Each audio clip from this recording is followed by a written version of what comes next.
2026-27 கல்வி ஆண்டுக்கான மாணவர் சேர்க்கைகள் நடைபெற்றுக் கொண்டிருக்கிறது.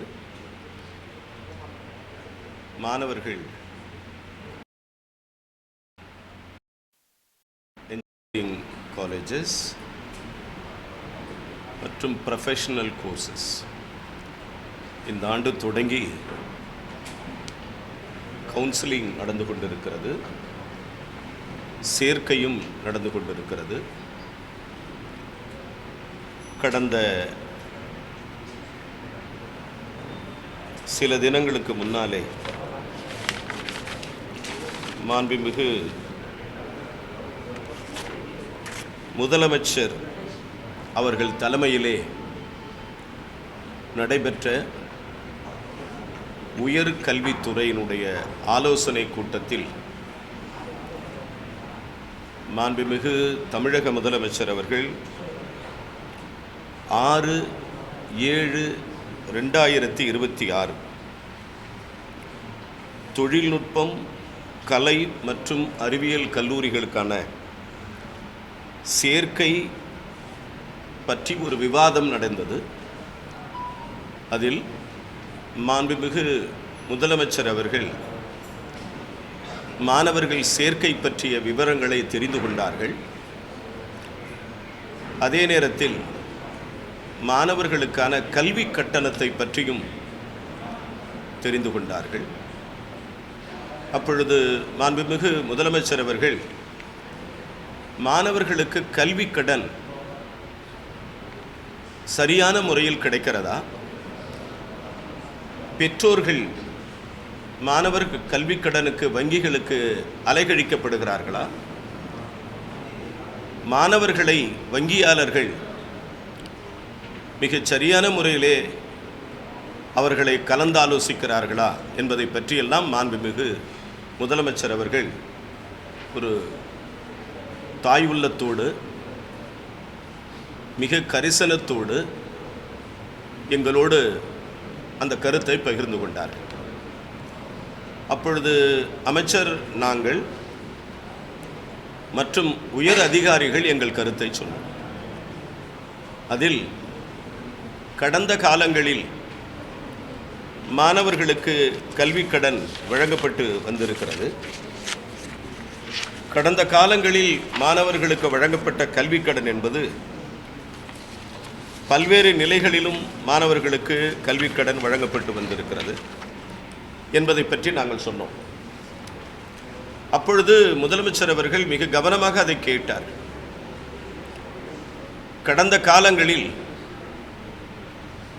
4 லட்சம் ரூபாய் வரை ஒரு மாணவனுக்கோ ஒரு மாணவிக்கோ, தகுதியுள்ள ஒரு மாணவனுக்கோ மாணவிக்கோ கல்லூரியில் சேர வேண்டுமென்றால் 4 லட்சம் ரூபாய் வரை தாயோ அல்லது தகப்பனோ அல்லது யாராவது ஒரு கேரண்டார் சைன் பண்ணாலே அந்த 4 லட்சம் ரூபாய் வரை மாணவ மாணவியர்களுக்கு கல்வி கடன் கிடைத்து வந்தது. அது ஒரு ஸ்லாப். அதுக்கு அடுத்து 7.5 லட்சம் ரூபாய் வரை மாணவர்களுக்கு கல்வி கடன் வழங்கலாம் என்ற நிலைப்பாடு வந்தது. 4 லட்சம் என்பது ஒரு ஸ்லாப், 7.5 லட்சம் என்பது ஒரு ஸ்லாப்.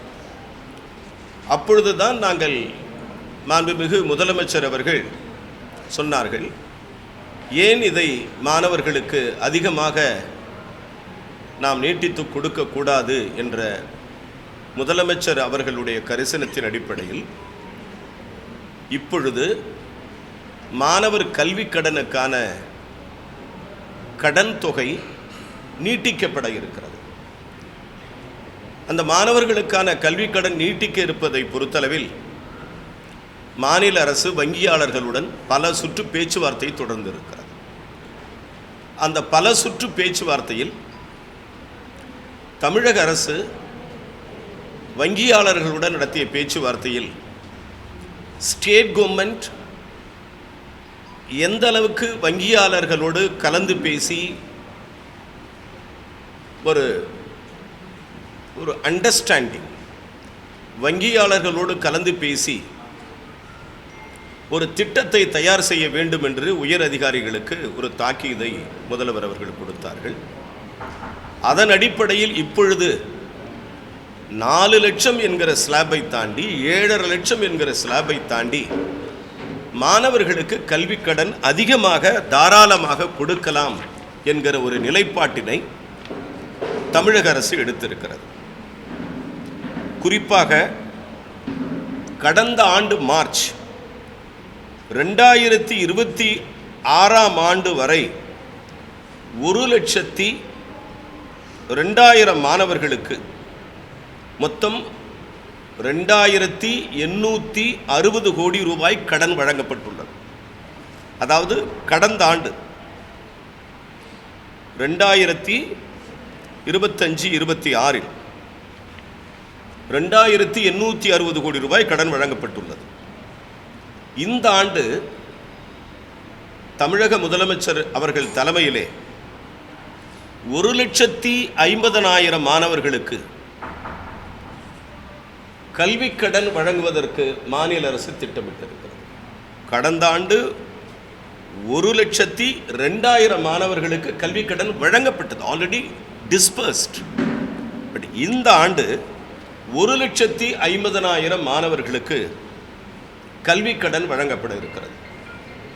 ஸோ எங்கள் தமிழக அரசனுடைய டார்கெட் கடந்த ஆண்டு 2,860 கோடி என்றால் இந்த ஆண்டு 3,000 கோடியை அது கடக்க வேண்டும் என்ற ஒரு இலக்கை நாங்கள் நிர்ணயித்திருக்கிறோம்.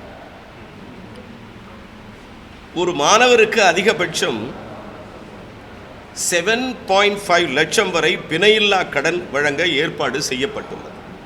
ஆல்ரெடி அது இருக்கு. 7.5 என்பது பிணையில்லா கடன் வழங்க வேண்டும் சொல்லிட்டு ஏற்கனவே இருக்கு.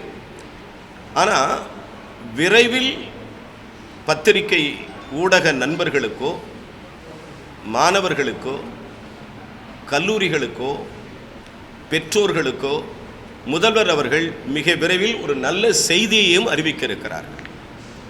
அந்த பிணை கடனுடைய அந்த சீலிங், அந்த 7.5 lakhs என்பது உயர்த்தப்படும் என்கிற ஒரு அறிவிப்பு விரைவில் வெளியிடப்படலாம். அதற்கு முன்னோட்டமாக மாநில அரசு இந்த ஆண்டு இதுவரையில் இல்லாத ஒரு விரிவான திட்டத்தை மாநில அரசு ஏற்பாடு செய்திருக்கிறார். இதுவரையில் வங்கியில் எந்த ஒரு டிஸ்ட்ரிக்ட்லையும் ஒரு நோடல் ஆஃபீஸர் இருப்பாங்க. ஒவ்வொரு பேங்க், ஒவ்வொரு டிஸ்ட்ரிக்டிலும் ஒரு மாவட்டத்துக்கு ஒரு நோடல் ஆஃபீஸர் இருப்பாங்க வங்கியின் சார்பாக. சில ஊரில் இந்தியன் ஓவர்சீஸ் பேங்க் இருக்கும், சில ஊரில் இந்தியன் பேங்க் இருக்கும், சில மாவட்டத்தில் ஸ்டேட் பேங்க் இருக்கும், சில மாவட்டங்களில் யூனியன் பேங்க் ஆஃப் இந்தியா இருக்கும். இப்படி ஒவ்வொரு மாவட்டங்களிலும் ஒரு நோடல் பேங்க் தான் அதுக்கு முழுமையான பொறுப்பு. அந்த பேங்க் தான் மாணவர்கள் கல்வி கடன் வேண்டி விண்ணப்பிக்கிற பொழுது அந்த மாணவர்களுடைய சான்றிதழ்கள் சரிபார்க்கப்பட்டு, அந்த மாணவர் எந்த கல்லூரியிலே படிக்கிறார் என்பதை சரிபார்க்கப்பட்டு, அவருடைய சான்றிதழ்கள் சரியாக இருக்கிறதா, அட்மிஷன் கார்டு சரியாக இருக்கிறதா, அவர் எந்த பிரான்ச்சில் ஜாயின் பண்ணி இருக்கிறார் என்பதெல்லாம் சரிபார்த்து அந்த மாணவருக்கு கல்வி கடன் வழங்குகிற பொறுப்பை அந்த நோடல் பேங்க் தான் செய்யும். ஆனால் இந்த முறை ஒரு புதிய மாறுதல் திட்டத்தை தமிழக அரசு நாங்கள் அறிவித்திருக்கிறோம். அந்த திட்டம் என்பது ஒவ்வொரு மாவட்டத்திலும் nodal bank is another side. இப்போ நாங்கள் என்ன பண்ணுறோம், ஒவ்வொரு மாவட்டத்திலும் ஒரு ப்ரொஃபஸர், ஒரு அசோசியேட் ப்ரொஃபஸர் ஆர் ஒரு ப்ரொஃபஸர் ரேஞ்சுக்கு உள்ளவங்களை நாங்கள் ஸ்டேட் கவர்மெண்ட்டு அறிவிச்சிருக்கோம். இப்போ இந்த ஒவ்வொரு ப்ரொஃபஸர்ஸ் ஒவ்வொரு மாவட்டத்திலும் என்ன பண்ணுவாங்க, மாணவர்களுக்கு தேவைகளை கேட்டறிவாங்க. இவ்வளவு நாளாக அந்த பேங்க்கு தான் கேட்கும், மாணவர்கள் பேங்க்கு தான் போவாங்க, பெற்றோர்கள் பேங்க்கு தான் போவாங்க. இனிமேல் இந்த கல்லூரிக்கு ஒரு பேராசிரியர் மாவட்ட அளவில் நியமிக்கப்படுகிறார். அவர் மூலமாக தேவைகள் பெறப்பட்டு நோடல் பேங்கோட பேச்சுவார்த்தை நடத்தி த குயிக் ப்ராசஸ். எந்த மாணவனும் கல்வி கடன் கேட்டு தனக்கு கிடைக்கவில்லை, என்னால் இந்த ஆண்டு கல்லூரியில் தொடர முடியவில்லை, என்னால் இந்த ஆண்டு என்னுடைய படிப்பு தடைபடுகிறது என்கிற நிலையே வராமல் இந்த ஆண்டு முதல் இப்படி ஒரு திட்டத்தை மாண்புமிகு முதலமைச்சர் அவர்கள் தொடங்கியிருக்கிறார். அந்த திட்டத்தின் அடிப்படையில் அரியலூர், ஃபார் எக்ஸாம்பிள் அரியலூர் மாவட்டத்தில் doctor K Selvaraj, government arts college Ariyalur, அவருடைய மொபைல் நம்பர் வெளியிடப்படுகிறது. ஸோ அந்த ஒரு மாவட்டத்துக்கு ஒரு ப்ரொஃபஸர், எப்படி நோடல் பேங்க், ஒரு மாவட்டத்துக்கு ஒரு நோடல் ஆஃபீஸர் பேங்க்ல இருக்காங்களோ அதே போல ஒரு மாவட்டத்துக்கு ஒரு பேராசிரியர். இப்போ மாணவர்கள் இவங்களை அணுகலாம், மாணவர்கள் இந்த தொலைபேசியில் பேசலாம், பெற்றோர்கள் இந்த தொலைபேசியில் பேசலாம், சந்தேகம் இருந்தால் கல்லூரிகள் இந்த தொலைபேசியில் பேசலாம். ஸோ சம் காலேஜஸ் ஸ்டூடெண்ட்ஸ்க்கு லோன் தரமாட்டேன்னு சொல்லுவாங்க. அது ஏன்னு சொல்லி இந்த ப்ரொஃபஸர் கிராஸ் செக் பண்ணலாம். ஒரு பேரண்ட்ஸ்க்கு எனக்கு கடன் கிடைக்கல, நான் 10 முறை பேங்க்குக்கு போனேன், அந்த மேனேஜர் என்னை மதிக்கலை, நான் நடந்து திரும்பி வரேன், இந்த கேள்வியை கேட்கலாம். ஆனால் இனி ப்ரொஃபஸர் இஸ் அ ரெஸ்பான்சிபிள்.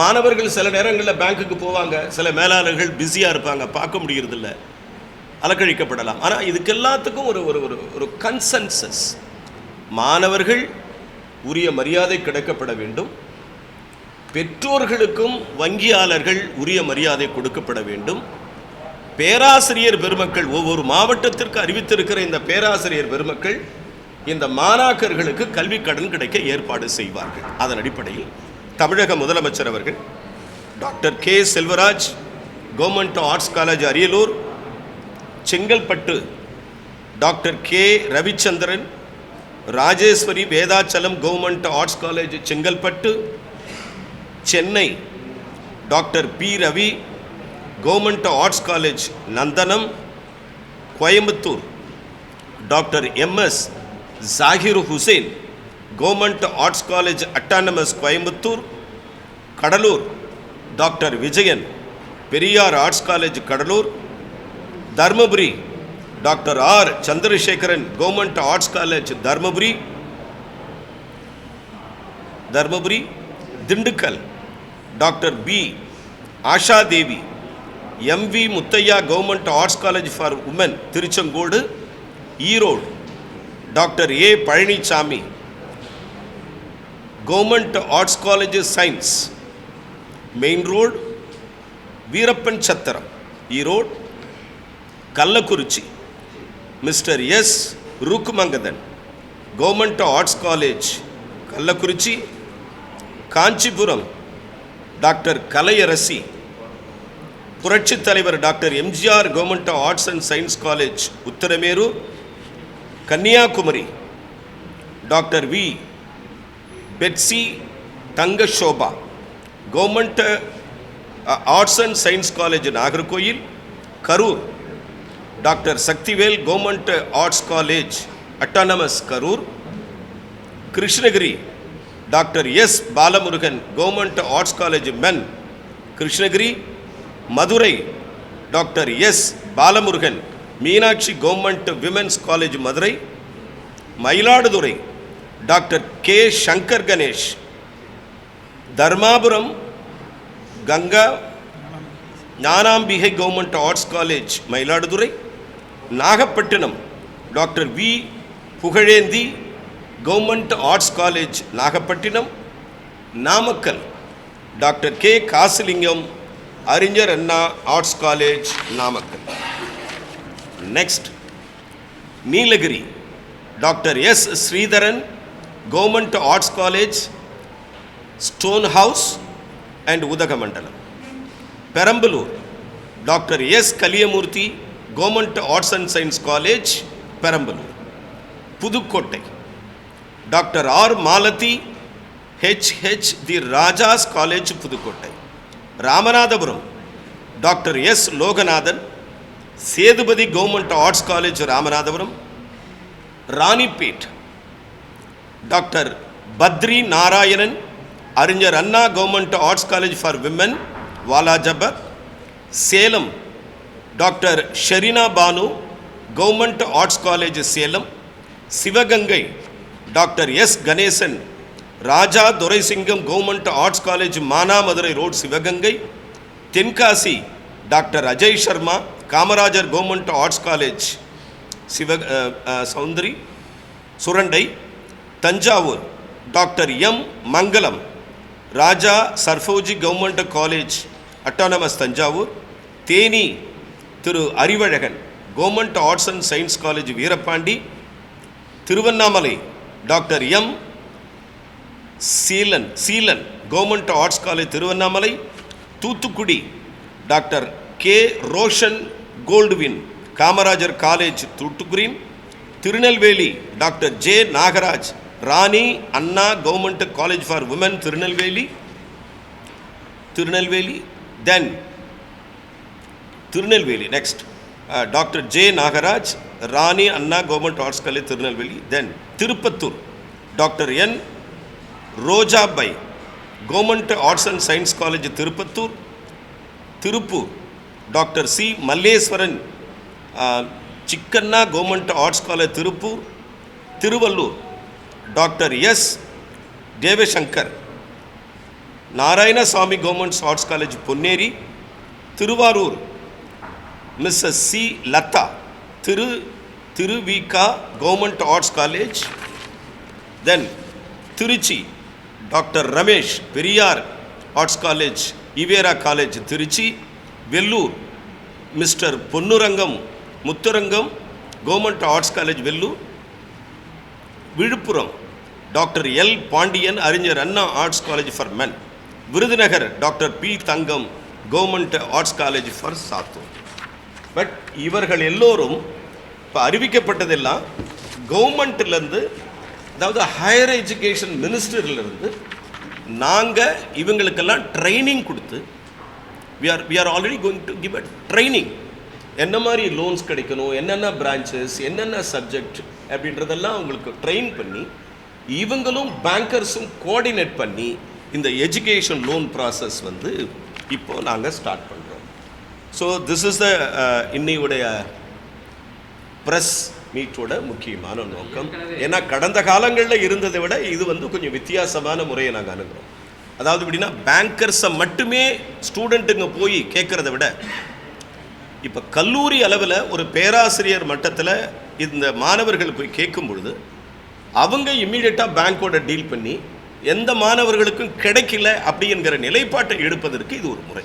ஏற்கனவே பேராசிரியர்கள் தட்டுப்பாடு இருக்குது. ஒரு கல்லூரியில் ஒரு மாணவர் நூற்றுக்கணக்கான மாணவர்கள் அந்த சமயத்தில் எல்லா மாணவர்களும் ஒரே பேராசிரியர் தொடர்பு கொண்டு அந்த பேராசிரியரை ஒரு படியை பார்க்கணுங்கிறது வந்து எந்த விதத்தில் வந்து சரியாக இருக்கக்கூடிய இதுக்கு பேராசிரியர்கள் ஒத்துருப்பாங்களா?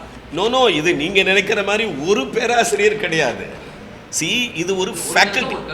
நோ ஐ டெல் யூ, ஒரு பேராசிரியர் தலைமையில் ஒரு டீம் ஒர்க் பண்ணும். ஒரு பேராசிரியர் மட்டும் தனியாக உட்கார வச்சு என்ன சார் பண்ண முடியும்? நடக்கிற காரியமா? நோ. ஒரு பேராசிரியர் தலைமையில் ஒரு டீம் ஒர்க் பண்ணுவாங்க. அந்த டீம் வந்து collection of applications, request for the student, அது எல்லாத்தையும் கலெக்ட் பண்ணிட்டு அதை பேங்கர்ஸோட பேசுவோம். அந்த மெத்தட் தான்.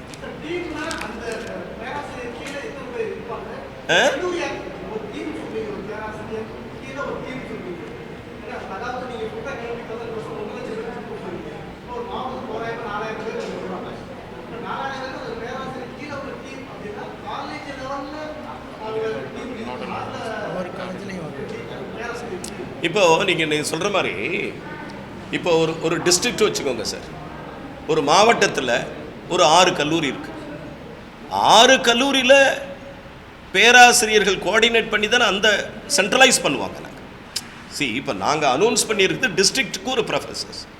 அந்த டிஸ்ட்ரிக்ட்டுக்கு அறிவிச்சிருக்கிற ப்ரொஃபஸர், தெர் ஆர் சேனல்ஸ். ஒவ்வொரு கல்லூரியில் இருக்கிற பேராசிரியர்கள் அவர்களுடைய தேவைகளை அவங்களோட கலந்து பேசுவாங்க.